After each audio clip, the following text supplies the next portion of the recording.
यशोदा के लाला कन्हैया गोकुल के पास ही यमुना किनारे अपने साथियों के साथ गेंद खेल रहे थे।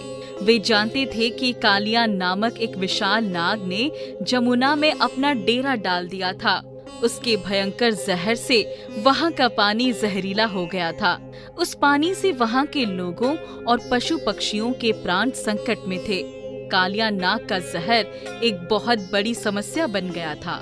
मनमोहन कालिया नाग को वहाँ से सदा के लिए भगाना चाहते थे। अचानक गेंद खेलते खेलते यमुना जी में गिर गए। सभी बाल सखा दुखी हो गए। कान्हा तो यही चाहते थे, गेंद का तो बस बहाना ही था और उनको जमुना में था जाना। कान्हा, तुम्हारे हाथ से गेंद जमुना जी में चली गई। अब तुम ही बताओ कैसे निकाली जाए। अरे हाँ, यहाँ तो पानी बहुत गहरा है और सुना है कालिया नाग का पहरा है। तुम प्रयास करो, शायद गेंद मिल जाए।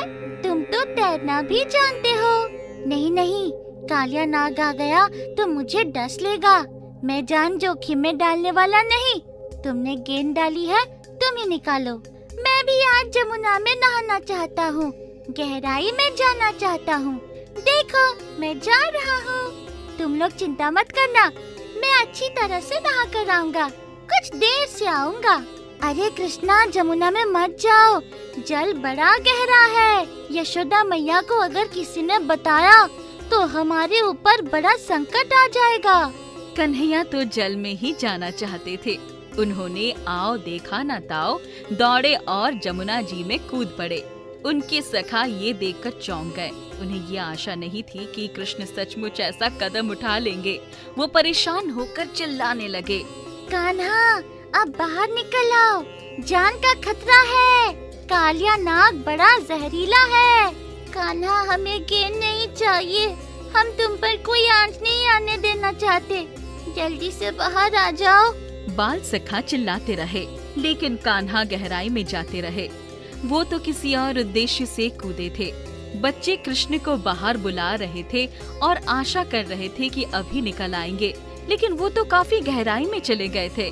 सब बच्चे भय के कारण दौड़ते हुए यशोदा मैया के घर पहुँचे और उनको कान्हा के नदी में कूदने की बात बता दी।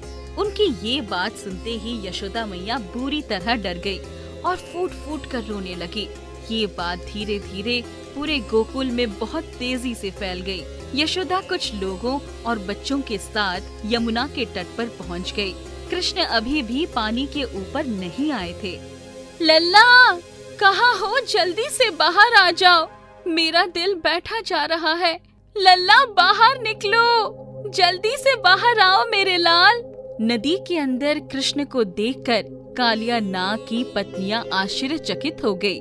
वे उन्हें वापस जाने के लिए कहने लगी, हे बालक, तुम कहाँ से आ गए? हमारी बात मानकर यहाँ से चले जाओ।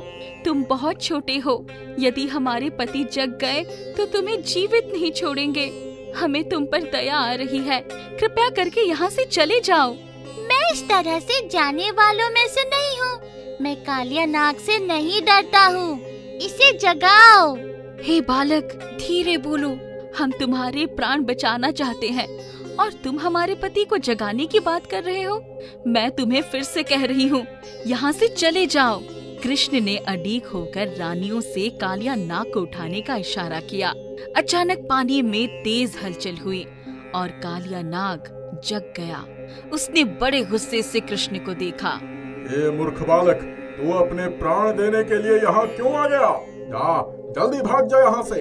मुझे गुस्सा आ गया तो मैं तुझे नहीं छोड़ूंगा।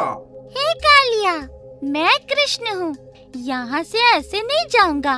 तुझे यहाँ से दूर भगा कर ही जाऊंगा। मुझे समाप्त करने का सपना मत देख, अपनी जान की परवाह कर। इतनी छोटी उम्र में इतनी बड़ी बात कर रहा है तू। तू इस समय अपने मौत को निमंत्रण दे रहा है। मैं भी तुझे मजा चखाता हूँ। ठीक है, मैं भी देखूं कि तू मुझे कैसे मजा चखाएगा। इतना कहकर कालिया कृष्ण की तरफ गुस्से से बढ़ने लगा। कृष्ण निर्भय होकर मुस्कुरा रहे थे। कालिया ने अपने मुखों द्वारा जहर छोड़ा, लेकिन कृष्ण पर उसका कोई असर नहीं हुआ। वो मुस्कुराते ही रहे। कालिया के मुंह से आग निकल रही थी, लेकिन कान्हा पर कोई प्रभाव नहीं पड़ रहा था। कालिया की रानियों को बड़ा आश्चर्य हो रहा था। अचानक